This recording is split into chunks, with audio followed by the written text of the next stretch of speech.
बहुत प्राचीन समय की बात है। हस्तिनापुर नाम का एक विशाल और समृद्ध राज्य था। इस राज्य के राजा थे शांतनु, जिनके वंश में आगे चलकर एक ऐसी कथा जन्म लेने वाली थी जिसे आज संसार महाभारत के नाम से जानता है। राजा शांतनु के पुत्र भीष्म, जिन्होंने आजीवन ब्रह्मचर्य का व्रत लिया, हस्तिनापुर की नींव थे।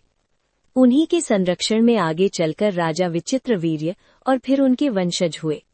इसी वंश में जन्मे दो राजकुमार, पांडु और धृतराष्ट्र। धृतराष्ट्र जन्म से अंधे थे, इसलिए राज्य का भार पांडु पर आया।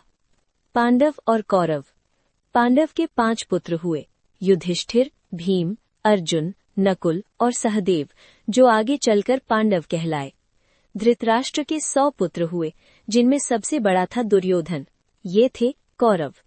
बचपन से ही पांडव और कौरव एक ही महल में पले, एक ही गुरु से शिक्षा पाई। द्रोणाचार्य से शस्त्र विद्या और कृपाचार्य से नीति सीखी। लेकिन जहां पांडवों में सहयोग, धर्म और विनम्रता थी, वहीं कौरवों में ईर्ष्या और अहंकार धीरे धीरे बढ़ता गया। द्रौपदी और अपमान। राजा द्रुपद की पुत्री द्रौपदी का स्वयंवर हुआ। अर्जुन ने कठिन लक्ष्य भेद कर द्रौपदी को जीता और वे 5 पांडवों की पत्नी बनी। यहीं से दुर्योधन का द्वेष और बढ़ गया। एक कुटिल चाल में उसने जुए का षड्यंत्र रचा। युधिष्ठिर ने जुए में अपना राज्य, भाई, स्वयं को और अंत में द्रौपदी तक हार दिया। सभा में द्रौपदी का अपमान हुआ, लेकिन जब सब मौन थे तब भगवान श्री कृष्ण ने द्रौपदी की लाज बचाई। ये क्षण महाभारत का सबसे करुण और चेतावनी देने वाला प्रसंग बन गया। वनवास और प्रतीक्षा। पांडवों को 13 वर्षों का वनवास और अज्ञातवास सहना पड़ा।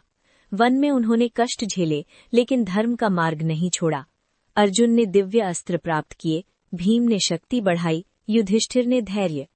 वनवास के बाद भी पांडवों ने केवल 5 गांव मांगे, लेकिन दुर्योधन ने कहा, सुई की नोक जितनी भूमि भी नहीं दूंगा।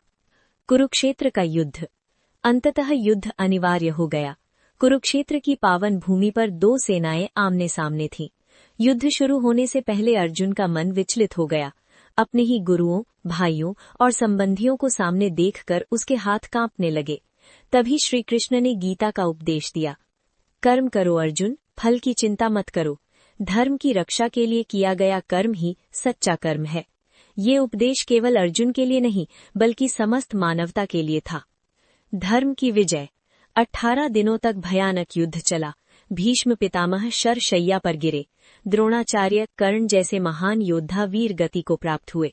अंत में दुर्योधन भी पराजित हुआ। युद्ध के बाद विजय पांडवों की हुई, लेकिन वो विजय आंसुओं से भरी थी। महाभारत का संदेश।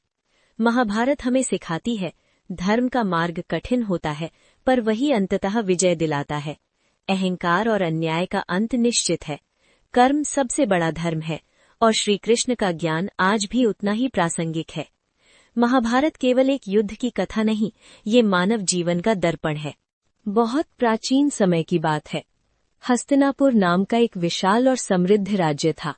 इस राज्य के राजा थे शांतनु, जिनके वंश में आगे चलकर एक ऐसी कथा जन्म लेने वाली